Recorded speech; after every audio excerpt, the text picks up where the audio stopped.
Hi hello నమస్తే. నేను మీ కట్టా కార్తీక్. మన దేశంలో ఎవరి బుద్ధి మారినా రాజకీయ నాయకుల బుద్ధి మాత్రం మారదు. ప్రజల్ని తమ రాజకీయ లబ్ధి కోసం ఏ రకంగా వాడుకుందామన్న ఆలోచనలోనే వాళ్ళు ఎప్పటికీ ఉంటారు. మీ అందరికీ తెలుసు తెలుగు రాష్ట్రాల్లో ప్రముఖ పాస్టర్ ప్రవీణ్ పగడాల మరణం ఎంత వివాదంగా మారింది అనేటువంటిది. ఆ వివాదంగా మారటానికి కారణం ఎవరు? రాజకీయ నాయకులు. నిజానికి ప్రవీణ్ పగడాల మరణించిన తర్వాత అతని కుటుంబ సభ్యులు కానీ, అతని బంధుమిత్రులు కానీ, అతని స్నేహితులు, సన్నిహితులు కానీ ఎవరు ఎలాంటి అనుమానాలను వ్యక్తం చేయలేదు. కేవలం రాజకీయ నాయకులు కేవలం తమ రాజకీయ లబ్ధి కోసం, ప్రభుత్వం మీద ఒక బురద చల్లటం కోసం, ఇంకేదో చేయటం కోసం, వివాదాన్ని పెంచడం కోసం, మతాల మధ్య ఘర్షణ లేవనెత్తడం కోసం కొన్ని వివాదాలు లేపే ప్రయత్నం చేశారు. సహజంగానే వాళ్ళు అనుమానాలు వ్యక్తం చేసిన తర్వాత మిగతా పాస్టర్స్‌లో గాని, క్రైస్తవ సంఘాల్లో గాని, ఆయన అభిమానుల్లో గాని అనేక రకమైన అనుమానాలు కలిగాయి. వాళ్ళ అనుమానాలకు కారణం ఏందంటే, గతంలో మతపరమైనటువంటి కాంట్రోవర్సీలు వాళ్ళ జీవితంలో ఉంటే ఒకటి, రెండోది నాకు ప్రాణహాని ఉందని చెప్పేసి అతను తన సోషల్ మీడియా అకౌంట్‌లో పెట్టుకోవటం 2, ఇలా ఈ 2, 3 కారణాల రీత్యా ఈ మరణం అనేది అనేక అనుమానాలకు దావిచ్చా ఉంది. కానీ పోలీసులు చాలా క్లియర్‌గా ఎంక్వైరీ చేయటం మొదలుపెట్టారు. Special SIT ఏశారు. ఐజీ గారు గాని, ఎస్పీ గారు గాని 5 బృందాలుగా విడిపోయి ఎంక్వైరీ చేయటం, సీసీ కెమెరా ఫుటేజ్ తీసుకోవడం, దాన్ని ప్రజల మీద క్లారిటీ ఇచ్చే ప్రయత్నం చేయటం చేశారు. అయితే ఇప్పుడు హర్ష్ కుమార్ ఎవరైతే మాజీ ఎంపీ ఉన్నారో, కాంగ్రెస్ నాయకుడు కమ్ వైసీపీకి చాలా దగ్గరగా ఉంటున్నటువంటి వాళ్ళ అబ్బాయి వైసీపీలో కూడా చేరినట్టున్నారు.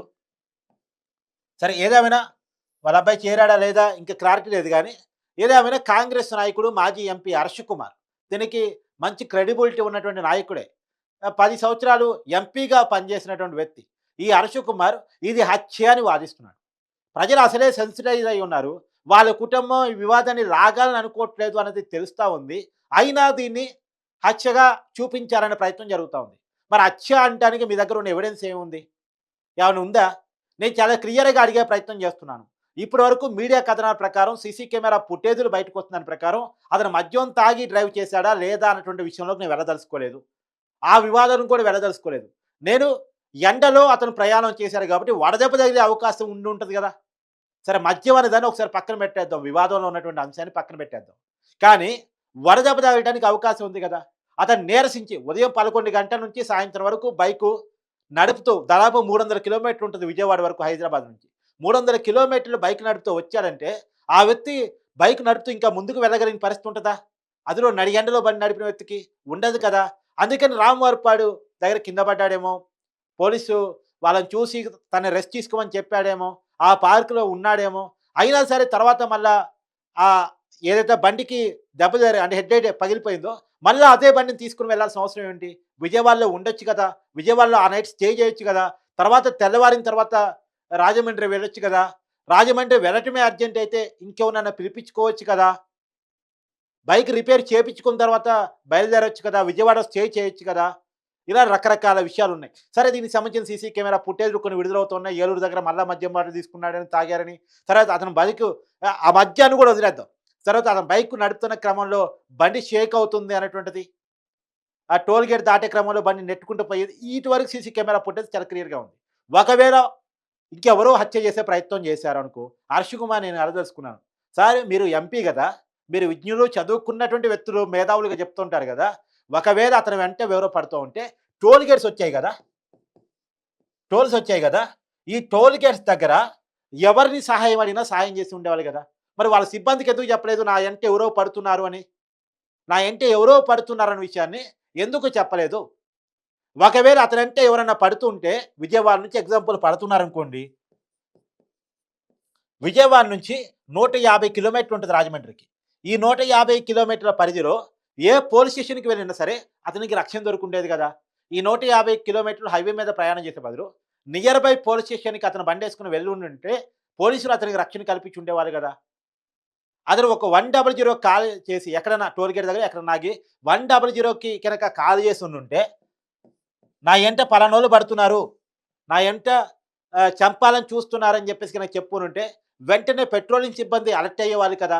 నియర్ బై పోలీస్ స్టేషన్ సిబ్బంది అలర్ట్ అయ్యేవాళ్ళు కదా! ఒకటి టోల్ గేట్ సిబ్బందిని సంప్రదించవచ్చు. రెండోది అతను ప్రయాణం చేసే క్రమంలో రాత్రి 8:30 గంటల ప్రాంతంలో విజయవాడ నుంచి బయలుదేరి రాజమండ్రి బయలుదేరారనేటువంటిది ఇప్పుడు తెలుస్తుంది. సీసీ కెమెరా ఫుటేజ్ ఆధారంగా వస్తున్న సమాచారం. 8:30 గంటల ప్రాంతంలో అంటే అన్ని హోటల్స్ తెలిసే ఉంటాయి, అన్ని రెస్టారెంట్స్ తెలిసే ఉంటాయి, అన్ని పెట్రోల్ బంకులు తెరిచే ఉంటాయి. ఏ పెట్రోల్ బంక్‌లోకో వెళ్ళి, లేదా ఏ హోటల్‌లోకో, ఏ దేంట్లోకో వెళ్ళి, నాకు రక్షణ కావాలని అక్కడ ఉన్నటువంటి వాళ్ళ సహాయం తీసుకోవచ్చు గదా! నా ఎమ్మటే పలానోళ్ళు పడుతున్నారని జెప్పేసి. ఏ వాణిజ్య సముదాయంలోకైనా వెళ్ళొచ్చు గదా! జనాల మధ్యలోకి వెళ్ళొచ్చు కదా! జనాల మధ్యలో ఉన్నప్పుడు ఎవరు వచ్చి ఆ బైక్‌ని ఢీకొట్టలేరు కదా! అతను ఎంటబట్టమే నిజమై ఉంటే, అతను తరమటమే నిజమై ఉంటే, అతన్ని తరమటమే నిజమై ఉంటే, అతను వెంటబట్టమే నిజమై ఉంటే, అతను ఎక్కడికైనా వాణిజ్య సముదాయంలోకి వెళ్ళొచ్చు గదా! అంటే క్లియర్ కట్‌గా ఇది ఏదో ఎవరో హత్య చేశారంటానికి ఎలాంటి ఎవిడెన్సు లేదు. ఎలాంటి ఎవిడెన్సు లేని ఒక విషయాన్ని పట్టుకొని, మీరు ముంకిపట్టు పట్టుకొని ఇంకా రాజకీయంగా వివాదం రేపాలని చూస్తున్నారంటే మీ ఉద్దేశ్యం ఏంటి? మీ ఉద్దేశ్యం ఏంటి? పోలీసుల మీదకి, ప్రభుత్వం మీదకి మచ్చెయ్యాలి. చెప్పండి, నాకు పలానా ఎవిడెన్స్ ఉందని చెప్పండి. నాకు పలానా ఎవిడెన్స్ ఉంది. ఇగో పలానా చోట ఎంటబడ్డట్టు ఫుటేజ్ ఉంది. లేదా పలానోళ్ళు ఎంటబడ్డట్టు నాకు సమాచారం ఉంది. పలానా చోట నుంచి ఎంటబడ్డారు. అప్పుడు బైక్ మీద నుంచి కింద పడ్డారు. కానీ జనం పట్టించుకోలేదు. టోల్ గేట్ సిబ్బంది పట్టించుకోలేదు. మనుషులే పట్టించుకోలేదు. అసలు మనుషుల సాయం ఇతను అడిగాడు. ఇయన్నీ చెప్పండి మరి. ఊకే కూర్చొని, మీడియా ముందు కూర్చొని మాకు ఎంపీ ఉంది గదా! మాజీ ఎంపీ అనే పోస్ట్ ఉంది గదా! మనం ఏది మాట్లాడినా మీడియా ప్లే చేసిద్ది అని చెప్పేసి మన ఇష్టం వచ్చినట్టు చెప్తే అది కరెక్టా అనేటువంటిది హర్ష కుమార్ గారు పెద్దలు ఆలోచించుకోవాలి. సార్ మీకో స్థాయి ఉంది. మీకో స్థాయి ఉంది. మీరు ఏది పడితే అది మాట్లాడడం కరెక్ట్ కాదు. సహజంగా వాళ్ళ అభిమానులకు అనుమానాలుంటాయి. దాంట్లో తప్పులేదు. వాళ్ళ అభిమానులకు అనుమానాలుంటాయి. కానీ అభిమానులకున్న అనుమానాలను నివృత్తి చేయాల్సిన బాధ్యత పెద్దలుగా, ఎంపీలుగా మీకుంది. రోడ్డు మీద పోయే వాళ్ళు మాట్లాడుకున్నట్టు ఒక స్థాయి ఉన్న మీలాంటోళ్ళు మాట్లాడకూడదు. మీలాంటోళ్ళు మాట్లాడకూడదు. సరే మీకేదైనా అనుమానాలు ఉంటే అది పోలీసులకి ఇచ్చే ప్రయత్నం చేయండి. పైగా విచ్చలవిడి ఆరోపణలు చేస్తా ఉన్నది ఇది కరెక్ట్ అనేటువంటిది నేను హరీష్ కుమార్ గారిని అడగదలుచుకున్నాను. సార్ ఆ ఇష్యూ సెన్సిటైజ్ అయ్యి ఉంది. రెండోది అతను బైక్ మీద ట్రావెల్ చేస్తూ ఉన్నారు. సార్ హ హైదరాబాద్ నుంచి 300 కిలోమీటర్లు సార్ విజయవాడ. నడియండలో మీరు మీరు ప్రయాణం చేయండి. మీరు కూడా సోమశిల కింద పడిపోతారు.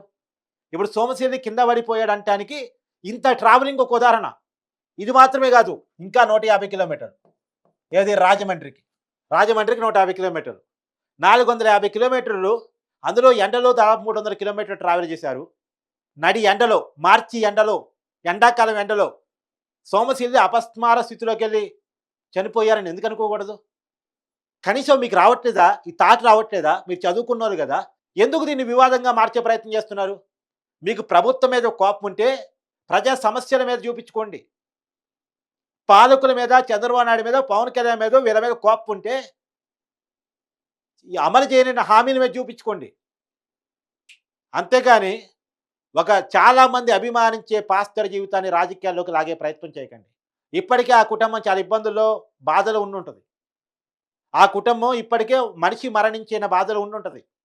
పైగా ఇప్పుడు ప్రతి విషయాన్ని పబ్లిక్ అయ్యే మామూలుగా అయితే అతను సీసీ కెమెరా ఫుటేజ్ గాని, ఒకవేళ మద్యం బాటిల్ కొని ఉంటే నిజం అయ్యి ఉంటే, మద్యం బాటిల్ తీసుకున్న విషయం గాని, కుటుంబ సభ్యుల్ని పిలిపించి పోలీసులు ఆ కుటుంబ సభ్యుల వరకు సమాచారం ఇచ్చేవాళ్ళు.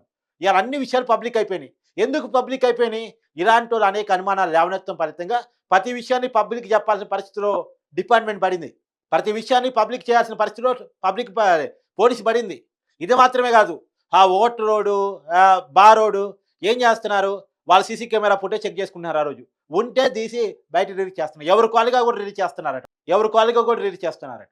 దానివల్ల పబ్లిక్‌లోకి మొత్తం సీసీ కెమెరా ఫుటేజ్‌లన్నీ వస్తున్నాయి. ఇవన్నీ రావటం వల్ల ఎవరు మనీతిలోకి వెళ్ళిపోతున్నారు? ఎవరు బాధలోకి వెళ్ళిపోతున్నారు? ఆయన అభిమానులు వెళ్ళిపోతున్నారు. ఆయన సన్నిహితులు వెళ్ళిపోతున్నారు. ఆయన స్నేహితులు వెళ్ళిపోతున్నారు. వాళ్ళ కుటుంబ సభ్యులు వెళ్ళిపోతున్నారు. అంటే అనవసరమైన కామెంట్ చేయడం ద్వారా, అనవసరమైన వివాదాలు లేపడం ద్వారా వాళ్ళ కుటుంబ సభ్యులను ఎవరు బాధపెడుతున్నారు? ఇలాంటి రాజకీయ నాయకులు ఇబ్బంది పడుతున్నారు. రాజకీయ నాయకులు ఇబ్బంది పెడుతున్నారు వాళ్ళని. కుటుంబ సభ్యులు పోస్ట్‌మార్టం కూడా మాకోసం లేదు. మాకంత అనుమానం ఏం లేదు ఎవరి మీద.